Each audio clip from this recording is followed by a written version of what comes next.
ఉగ్రదాడికి భారత్ ప్రతీకారం తీసుకొనుంది. ఈ క్రమంలోనే పాకిస్తాన్ పై ఏ క్షణమైనా సైనిక చర్యలకు దిగేందుకు సైన్యం సర్వసన్నద్ధంగా ఉందని సమాచారం. పాక్ సైన్యాధ్యక్షుడు అసీం మునీర్ టార్గెట్ గా భారీ సైనిక చర్య తీసుకోనుందని సమాచారం. ఈ మధ్యనే ఆయన చేసిన ప్రసంగం ఉగ్రదాడికి ప్రధాన కారణమని భావిస్తున్నారు. దీనికి తోడు గతంలో పుల్వామాలో సైనికులపై జరిగిన ఉగ్రదాడికి కూడా ఈయన ఆధ్వర్యంలోనే జరిగిందని తెలుస్తుంది. ఆ దాడి జరిగినప్పుడు ఐఎస్ఐ చీఫ్ గా అసీం మునీర్ ఉన్నారు.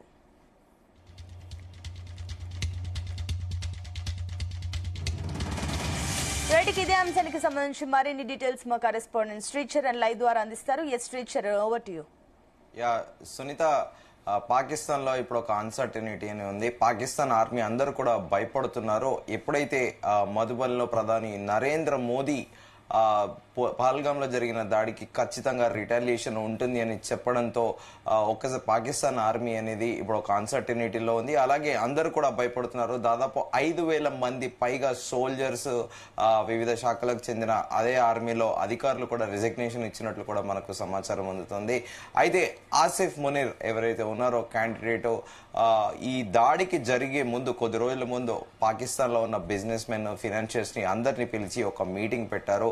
ఎందుకంటే అంతకు ముందు ఆయన పైన చాలా ప్రెషర్, అంటే విత్ ఇన్ ది ఆర్మీలోనే, విత్ ఇన్ ది ఫ్రెటర్నిటీలోనే ఆయన పైన చాలా వ్యతిరేకత ఉంది.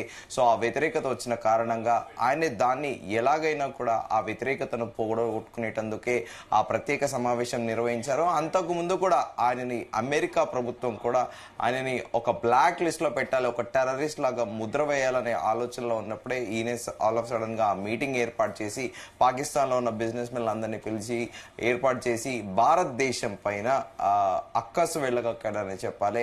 ఎందుకంటే పాకిస్తాన్ గురించి మాట్లాడుతూ భారతదేశం చరిత్ర ఎక్కడిది, పాకిస్తాన్ చరిత్ర ఎక్కడుంది అనేది కూడా చరిత్రకారులు ముక్కున వేలేసుకొని కూడా ఆయన మాట్లాడిన తర్వాత కూడా అందరూ ప్రశ్నలు లేవనెత్తారు.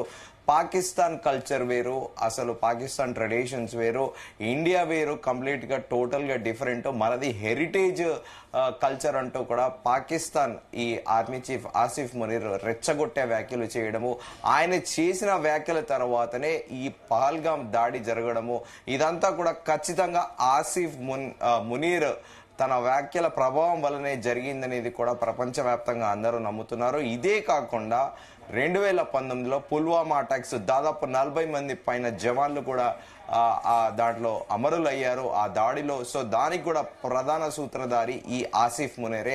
ఆసిఫ్ మునీర్ అప్పుడు ఐఎస్ఐ చీఫ్ గా కూడా కొనసాగారు. సో ఇప్పుడు భారతదేశం టార్గెట్ ఆసిఫ్ మునీరే అనేది కూడా చాలా క్లియర్ గా తెలిసిపోయింది. అయితే పహల్గామ్ దాడి ఘటన జరిగిన తర్వాత బీహార్ లో ప్రధానమంత్రి నరేంద్ర మోదీ మధుబన్ లో పర్యటించారు. మధుబన్ లో పర్యటించినప్పుడు కూడా ప్రధాని నరేంద్ర మోదీ చాలా గట్టిగా సమాధానం చెప్పారు.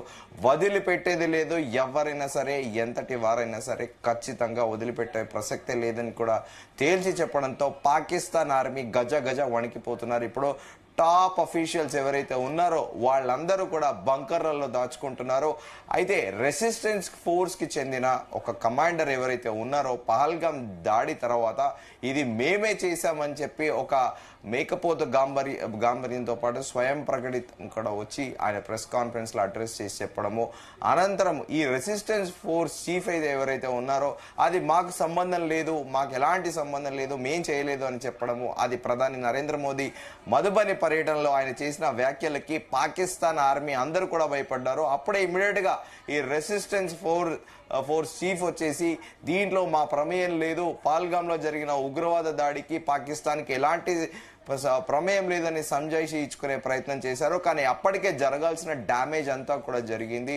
సో ప్రస్తుతము ఆసిఫ్ మునీర్ టార్గెట్ గానే ఖచ్చితంగా ఇండియన్ ఆర్మీ అనేది పనిచేస్తోంది. మరోవైపు ఏమో ఆసిఫ్ మునీర్ కూతుర్ని ప్రస్తుతం లండన్ లో కుటుంబ సభ్యులందరినీ లండన్ లో ఉంచాడని, లండన్ నుండి కెనడాకి తీసుకెళ్లే ప్రయత్నం చేస్తున్నాడని, ఆసిఫ్ మునీర్ గడిచిన 3 రోజులుగా ఎక్కడ కూడా కనిపించట్లేదు. బంకర్లో దాచుకున్నాడా లేకపోతే పాకిస్తాన్ దేశం విడిచి వెళ్ళాడా అనేది కూడా సర్వత్రా ఆసక్తికరంగా మారింది. ఖచ్చితంగా పాకిస్తాన్ పైన విజయం ఎంతో ఇంపార్టెంటో భారత్ ఆర్మీ ట్రూప్స్ కి ఖచ్చితంగా ఆసిఫ్ మునీర్ని కూడా అంతే ఇంపార్టెంట్ టార్గెట్ అనే చెప్పుకోవాలి. ఎందుకంటే మనం గతంలో కూడా చర్చించుకున్నాము, ఆర్మీ పర్సనల్లో ఏ ఒక్క చిన్న జవాన్ కానీ లెఫ్టినెంట్ కర్నల్ కానీ ఏ స్థాయిలో ఆర్మీ పర్సనల్ ఒక్కరి పోయినా కూడా ఆర్మీ మొత్తం కూడా కుటుంబంలో ఒక సభ్యుడు పోయారని కూడా తీవ్ర మనోవేదన చెందుతుంటారు. నిజంగానే ఫ్యామిలీలో ఒక సోదరుడు ఒక ఫ్యామిలీ మెంబర్ పోయినట్టు ఎంత దుఃఖంలో ఉంటారో, అలాగే బార్డర్లో ప్రతి ఒక్క ఆర్మీకి చెందిన మన భారతదేశ ఆర్మీకి చెందిన ఏ ఒక్క సోల్జర్ కానీ ఆఫీసర్ కేటగిరీలో ఎవరు పోయినా కూడా అంతే బాధపడుతూ ఉంటారు. సో అలాంటిది పుల్వామా అటాక్ కి సూత్రధారి అయిన ఆసిఫ్ మునీర్ని ఇండియన్ ఆర్మీ ఎట్టి పరిస్థితుల్లో కూడా వదిలిపెట్టే ప్రసక్తే లేదు. అసలు ఈ భూమిలో ఎక్కడ దాక్కున్నా కూడా వెలికి తీసి ఖచ్చితంగా కూడా ఆసిఫ్ మునీర్ని మాత్రం వదిలిపెట్టబోయే స్థితిలో కూడా ఇండియన్ ఆర్మీ లేదు. సో ఈ ఆసిఫ్ మునీర్ చేసిన రెచ్చగొట్టే వ్యాఖ్యల వల్లనే ఈ పహల్గామ్ దాడి జరిగిందనేది కూడా చాలా స్పష్టంగా అవుతోంది. ఎందుకంటే ఆయన ఎప్పుడైతే పాకిస్తాన్ హెరిటేజ్ చరిత్ర హెరిటేజ్ కల్చర్ అని మాట్లాడడము, అసలు పాకిస్తాన్ అనేది ఎప్పుడు వచ్చింది, ఇండియా అనేది ఎప్పుడున్నది, కనీసము ఆసిఫ్ మునీర్కి సోయి లేదా అనేది కూడా నెటిజన్లు కామెంట్ చేస్తున్నారు. సో పాకిస్తాన్లో యాజ్ యూజువల్ గా ఒక అన్సర్టనిటీ ఉంటుంది. స్పోర్ట్స్ లో కానీ పాలిటిక్స్ లో కానీ ఆర్మీలో కానీ ఓవర్ నైట్ ఎవరైనా Pakistan cricket board PCB chairman గా మారచ్చు, ఓవర్ నైట్ ఆర్మీ చీఫ్ గా కూడా మారచ్చు. అలాగే ఒక పొలిటికల్ అన్సర్టనిటీ పొలిటికల్ క్రైసిస్ ఉంటే ప్రైమ్ మినిస్టర్ మారుతారు, ప్రెసిడెంట్ మారుతారు. సో మొదట 2 రోజులు పహల్గామ్ దాడి తర్వాత ఇటు అపోజిషన్ లీడర్లు, మాజీ మంత్రులు, డిఫెన్స్ మినిస్టర్లు డిఫరెంట్ టైప్ గా స్టేట్మెంట్స్ ఇచ్చారు. కానీ తర్వాత ఎప్పుడైతే అంతర్జాతీయంగా ఒత్తిడి వస్తుందో పాకిస్తానే ఈ దాడికి సూత్రధారి అని తేలడంతో ఒక్కొక్కరు తమ స్టేట్మెంట్లను వెనక్కి తీసుకొని ట్విస్ట్ టంగ్ నరం లేని నాలుకను చెందిన కూడా తమ స్టేట్మెంట్స్ ని వెనక్కి తీసుకోవడం సాగారు. దానికి ఉదాహరణ కూడా పాకిస్తాన్ డిఫెన్స్ మినిస్టర్ అని చెప్పాలి. మా దగ్గర 130 అణుబాంబులు ఉన్నాము, ఏ క్షణమైనా భారతదేశం పైన అణువస్త్రాలు వాడతామని చెప్పడము, అనంతరం మళ్ళీ నెక్స్ట్ డే ట్విస్ట్ మార్చి అవసరాన్ని బట్టి అత్యవసరం అయితే తప్ప మేము అణువస్త్రాలు వాడమని చెప్పడము.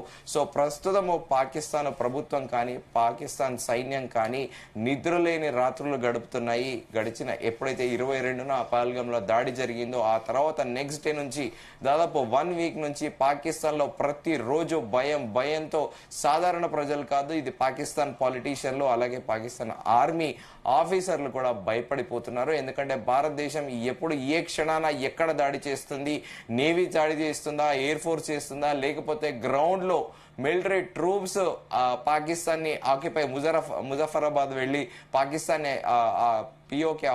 పాకిస్తాన్ ఆక్యుపైడ్ కాశ్మీర్ ని స్వాధీనం చేసుకుంటుందా అని కూడా భయంతో గడుపుతున్నారు. సో మొత్తానికి ఇది ఒక నవభారత్ అనే సంకేతం కూడా ఖచ్చితంగా పాకిస్తాన్కి అనేది వెళ్ళింది. మనము 2019ది కూడా ఒక ఎగ్జాంపుల్ చెప్పుకోవాలి. గతంలో కూడా చర్చించుకున్నాము. 2019లో ఎయిర్ స్ట్రైక్ సందర్భంగా మన ఎయిర్ ఫోర్స్ వింగ్ కమాండర్ ఎప్పుడైతే పాకిస్తాన్ లో పారాచూట్ తో ఎజెక్ట్ అయ్యారో ఆ తర్వాత నాటకీయ పరిణామాలు చోటు చేసుకున్నాయి. ప్రధాని నరేంద్ర మోదీ పవర్ ఏందో గ్లోబల్ గా అది మన యాదృచ్ఛికంగా ఏంటంటే అప్పుడు ఇండియన్ మీడియా కానీ ఎక్కడ కూడా రాలేదు. ఒక స్వీడన్ మ్యాగజైన్ ఒక వీక్లీ మ్యాగజైన్ ఈ ఆర్టికల్ ని పబ్లిష్ చేసింది. అప్పుడు 2019లో కూడా పాకిస్తాన్ సిమిలర్ గా ఇదే మేకపోతు గాంభీర్యాన్ని ప్రదర్శించింది. కానీ ఎప్పుడైతే ప్రధాని నరేంద్ర మోదీ ఆర్మీ చీఫ్ ని అందరినీ పిలిచి కూడా ఖచ్చితంగా ఎయిర్ ఫోర్స్ కమాండర్ కిట ఇండియాకి 24 hours లో రాకపోతే పాకిస్తాన్ పైన యుద్ధమే అని పిలుపునివ్వడము, బ్రహ్మోస్ మిసైల్ ని బార్డర్స్ లో డిప్లాయ్ చేయడము, ఆ రోజు స్వయంగా నెక్స్ట్ డే పార్లమెంట్ లో పాకిస్తాన్ మినిస్టర్లే స్వయంగా ఆపోజిషన్ లీడర్లే చెప్పారు. ఆర్మీ చీఫ్ తో సహా పాకిస్తాన్ ప్రైమ్ మినిస్టర్ కూడా కాళ్ళు గజగజ వణికాయని, ఎందుకంటే ఏ క్షణమైన ఇండియా దాడి చేస్తుంది అని చెప్పి. సో కరాచీ, ఇస్లామాబాద్ ప్రధాన నగరాలు ఏవైతే ఉన్నాయో అప్పుడు దాన్ని టార్గెట్ గా పెట్టుకొని బ్రహ్మోస్ మిసైల్ అని టార్గెట్ పెట్టారు ప్రధాని నరేంద్ర మోదీ గైడెన్స్ లో ఇండియన్ ఆర్మీ అనేది కూడా అప్పుడు తెలిసింది. సో దౌత్యపరంగా అప్పటి పాకిస్తాన్ ఆర్మీ చీఫ్ టర్కీతో పాటు చైనా, దుబాయ్, సౌదీ అరేబియా అన్ని చోట్ల తిరిగి లాస్ట్ కి ఆప్షన్ లేక ఇండియాకి సరెండర్ అవడంతోనే నెక్స్ట్ డే అప్పటి ప్రధాని Imran Khan with a peace of gesture we are releasing Indian Air Force commander అని చెప్పి పార్లమెంట్ లో చెప్పడము, దాని వెనకాల తతంగం అంతా కూడా ప్రధాని నరేంద్ర మోదీ తీసుకున్న ఒక స్టాంచ్ డెసిషన్ వల్లే పాకిస్తాన్ భయపడింది. ఈ రోజు కూడా సిమిలర్ గా అలాగే మధుబనిలో బీహార్ స్టేట్ లో ఎప్పుడైతే ప్రధాని నరేంద్ర మోదీ వదిలిపెట్టే ప్రసక్తే లేదు, తీవ్రవాదాన్ని ఎవరైనా సరే ఎంతటి వారినైనా సరే వదిలిపెట్టబోయే ప్రసక్తి లేదని చెప్పడము, అప్పటి నుంచే పాకిస్తాన్ ఆర్మీలో ఒక అనిశ్చితి నెలకొని ఉంది. ఎవరు కూడా సాహసం చేయట్లేదు.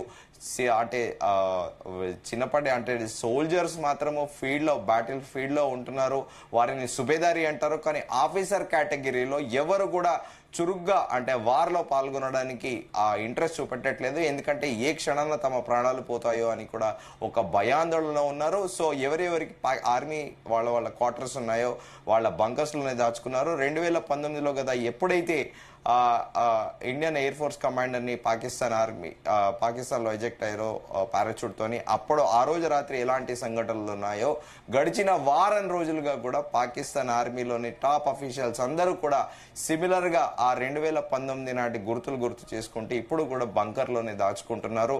పాకిస్తాన్ ఎన్నడూ లేని విధంగా మొట్టమొదటిసారిగా కూడా ఇండియా పేర్లు అంటే ఈ బార్డర్ లో ఎప్పుడు ఏం జరుగుతుందో తెలియకుండా గజగజ వణికిపోతుంది. సో ఇది ఖచ్చితంగా కూడా భారత ప్రభుత్వం తీసుకున్న చొరవ. అలాగే we have to salute to our Indian army and trio services.